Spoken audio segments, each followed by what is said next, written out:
సరే madam అంటుంటావు, injection వేయడానికి నీకు అర్హత లేదు. జస్ట్ ఫస్ట్ ఎయిడ్ కేంద్రం పెట్టుకుని జలుబు దగ్గు అంటే 2 మాత్రలు ఇచ్చి దెబ్బలు తగిలితే కట్టు కట్టేదానికి మాత్రమే అర్హత ఉంది నీకు. ఇట్లా ప్రైవేట్ ప్రాక్టీసులు చేసేది అర్హత లేదు క్లినికల్కి.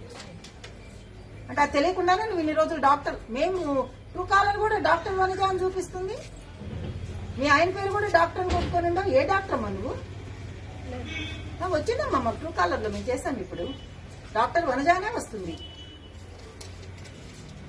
ఇదిగో ఈమె కూడా నువ్వు చదివిన చదువు నీకంటే బెటర్ మార్కులు తెచ్చుకొని బెటర్ గా జాబ్ చేస్తుంది, గవర్నమెంట్ ఉద్యోగం చేస్తుంది.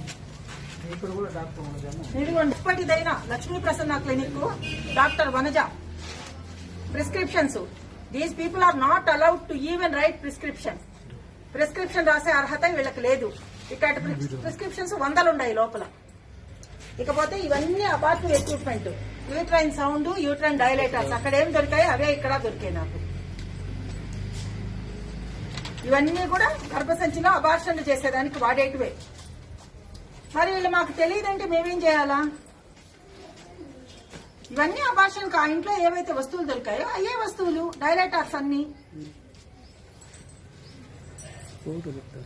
ఆఫ్టర్ ఆల్ ఒక ఏఎన్ఎం చదువుకొని మీకు ఇంత బరితెగింపా?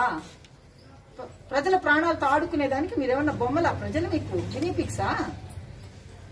నేను మీ హద్దుల్లో ఉండాలి. ఒక ఏఎన్ఎం పనులు మాత్రమే చేయాలా?